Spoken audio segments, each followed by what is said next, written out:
श्री वीतरागाय नमः। परम पूज्य आचार्य श्री बाहुबली गुरुवे नमः। जैन रामायण पद्म पुराण की ज्ञानधारा नंबर 9 है श्री राम का चित्रकूट प्रवास, राजा बाल्यखिल्य की बंधन मुक्ति और लक्ष्मण वनमाला का विवाह। श्री राम भरत आदि सबको विदा करके सीता और लक्ष्मण के साथ धीरे धीरे मार्ग में आगे बढ़ने लगे। उन्होंने वन में तपस्वियों का आश्रय देखा और उस आश्रम में रात्रि विश्राम कर लिया। सुबह 3 कोस दूरी पर चलकर वह सब एक महाअटवी में पहुँचते हैं। वहाँ चित्रकूट नाम का पर्वत था। सीता के धीरे से चलने से राम लक्ष्मण भी मंद गति से चलते हुए उस भयानक वन को लगभग 4 महीने में पार करके मालव देश में पहुँचते हैं। वह स्थान उन्होंने मनुष्यों से रहित देखा। उन्हें पता चलता है कि सिंहदर राजा के कारण इस स्थान का यह हाल है। यह स्थान वज्रकर्ण राजा का था, परंतु सिंहदर ने उसे अपना बंदी बना लिया और इस स्थान को उजाड़ दिया है। राम लक्ष्मण ने सिंहदर से वज्रकर्ण को छुड़वाया। प्रसन्न होकर वज्रकर्ण ने अपनी 8 पुत्रियों को लक्ष्मण के लिए दिया। सिंहदर ने सिंहदर राजा तथा अन्य सामंत ने भी 300 कन्याओं को लक्ष्मण को दिया। लक्ष्मण ने उनसे कहा कि जब मैं अपना राज्य स्थापित करूंगा तब इन कन्याओं से पानी ग्रहण करूंगा। सही बात है कि नारायण लक्ष्मण को 16,000 रानियां होती हैं। तदनंतर आगे राम लक्ष्मण और सीता रात्रि के पिछले प्रहर गुप्त रीति से वहां से निकलकर मार्ग में आगे बढ़ते हैं। चलते चलते वह सब नलकुंवर नगरी के बाहर रमणीक उपवन में पहुंचते हैं। उस उपवन में उस नगरी की राजकुमारी कल्याणमाला राजकुमार के भेष में वन क्रीड़ा करने आई और लक्ष्मण को देख उस पर मोहित हो गई। राम ने उस कन्या से पुरुष भेष में रहने का कारण पूछा तो उसने बताया कि उसके पिता राजा बाल्यखिल्य को युद्ध में म्लेच्छों ने जीत लिया और बंदी बनाकर रख लिया। उन्होंने कहा कि यदि बाल्यखिल्य राजा की गर्भवती स्त्री से पुत्र होगा तो वह इस नगर का राजा होगा, किंतु दुर्भाग्य से पुत्र न होकर मैं पुत्री हुई। लेकिन मंत्री ने उन्हें पुत्र होने की सूचना भेज दी। तब से मैं पुरुष भेष में रहती हूँ। मंत्री और मेरी माता ही जानते हैं कि मैं कन्या हूँ। इतना कहकर वह कन्या जोर जोर से रोने लगी। राम ने उसे सांत्वना दी और 3 दिन तक वह उसके साथ वहीं पर रह गई। तत्पश्चात रात्रि के समय जब सब लोग सो गए तब राम आदि सभी तीनों वहाँ से बाहर निकल गए। प्रातः उन्हें वहाँ न देखकर कल्याणमाला जोर जोर से रोने लगी और दुखी मन से अपने नगर को चली गई। इधर राम लक्ष्मण और सीता नर्मदा नदी को पार कर विंध्याचल के घनघोर जंगल में पहुंच जाते हैं। कुछ दूर चलने पर उन्हें म्लेच्छों की सेना मिली। राम लक्ष्मण ने उन्हें युद्ध में परास्त कर दिया और बाल्यखिल्य राजा को भी छुड़वा लिया तथा उसे नलकुंवर नगर को भेज दिया। अब आगे विहार करते हुए विंध्याचल अटवी में पहुंच जाते हैं। तब तक वर्षा काल आ जाता है। वे तीनों भीगते हुए एक वट वृक्ष के नीचे बैठ गए। लेकिन उस वृक्ष पर एक यक्ष रहता था। वो यक्ष अपने स्वामी के पास गया और उससे बोला, कोई 3 महानुभाव मेरे घर आए हैं। यक्षराज ने अपने अवधि ज्ञान से जान लिया कि ये बलभद्र और नारायण हैं। उनके प्रभाव एवं वात्सल्य से उस यक्ष ने उनके लिए क्षण भर में एक सुंदर नगरी की रचना कर दी। वे वहाँ सुख से सोए और प्रातःकाल अतिशय मनोहर संगीत के शब्दों से प्रबोध को प्राप्त हुए। उन्होंने अपने आप को रत्नों से सुशोभित शैया पर देखा, अनेक खंड का रमणीय महल देखा, सेवकों का समूह देखा, लेकिन आश्चर्य को प्राप्त नहीं हुए, क्योंकि पुण्य भव्य जीव धर्म ध्यान में रहते हैं और धर्म का प्रभाव होता ही रहता है। वे तीनों सुखपूर्वक उस नगरी में रहने लगे।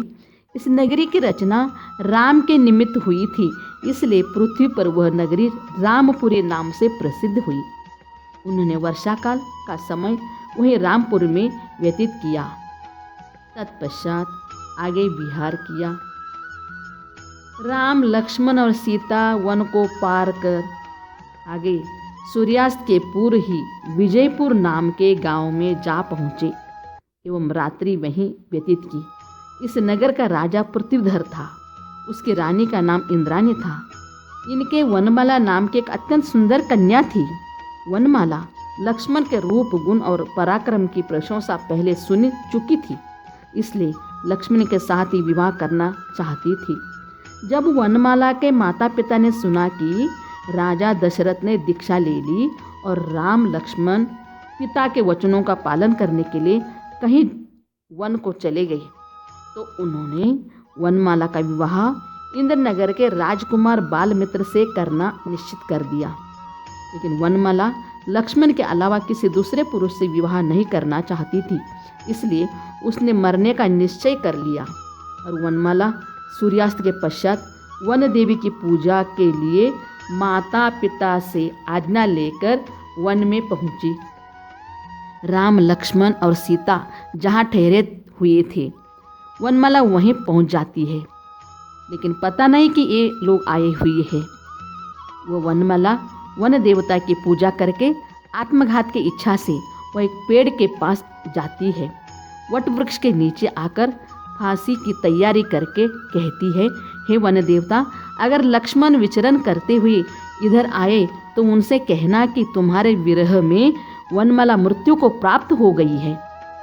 इधर लक्ष्मण पहले से ही वनमाला के शरीर की सुगंध पाकर उस ओर आकर वटवृक्ष के पीछे खड़ा हुआ।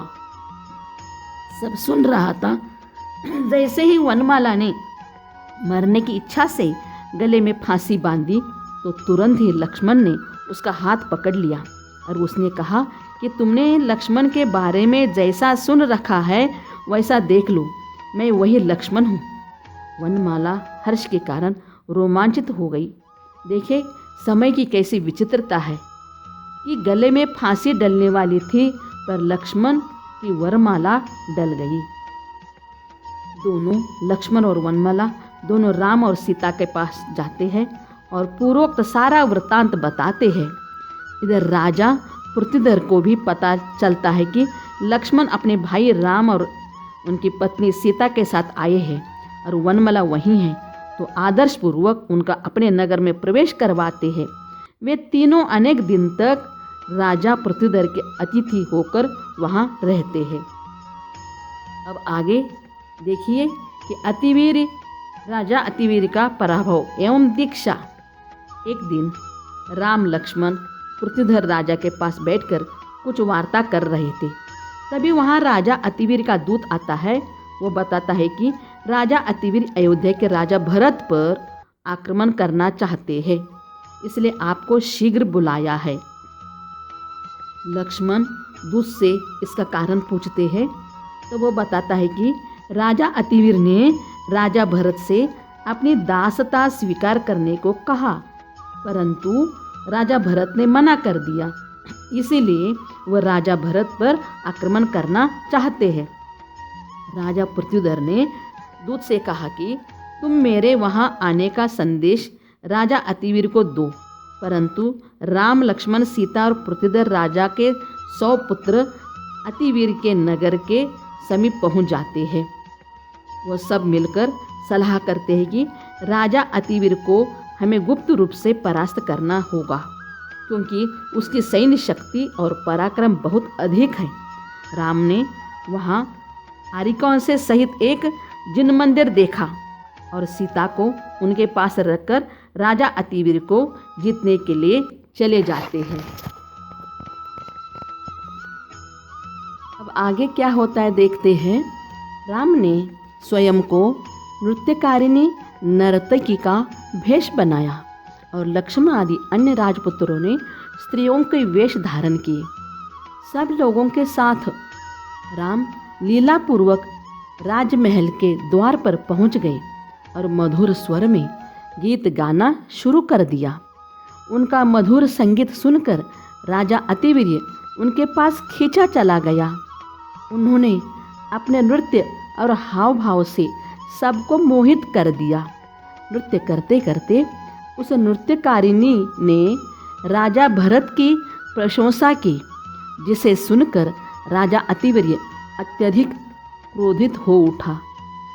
उसने जैसे ही उस नर्तकी को मारने के लिए तलवार उठाई, नर्तकी भेषधारी राम ने उसको बालों से पकड़ लिया और उससे तलवार छीन ली। राम ने अतिवीर को बंदी बना लिया। राम ने सबको कहकर बोला कि सभी लोग पक्ष छोड़कर भरत के अधीन हो जाए और भरत के चरणों में आके नतमस्तक हो जाए। इस प्रकार से कह के तदनंतर राम आदि हर्षोल्लासपूर्वक फिर वापस जिन मंदिर में आ गए। वहाँ जिन मंदिर में सर्वसंघ के साथ जो वरधर्मा नाम की गणनी आरिका ठहरी हुई थी, राम ने सीता के साथ संतुष्ट होकर माताजी की उत्तम पूजा की। तदनंतर अतिवीर को लक्ष्मण के साथ सौंप दिया। लक्ष्मण क्रोधित हो उसे मारने के लिए तैयार होता है, परंतु सीता ऐसा करने से रोक देती है। राजा अतिवीर अपने द्वारा किए गए कार्य की निंदा करता है और राम से क्षमा याचना करता है। राम अतिवीर को उसका राज वापस देते हैं, परंतु अतिवीर पुनः राज करने से मना कर देता है और श्रुतिधर मुनिराशि के पास दीक्षा धारण कर लेता है। तब राम अतिवीर के पुत्र विजयरथ को राज सिंहासन पर बिठा देते हैं। प्रसन्न होकर विजयरथ अपनी बहन रत्नमाला को लक्ष्मण के लिए देता है। तत्पश्चात वह सब राजा पृथ्वीधर के पास लौट आते हैं।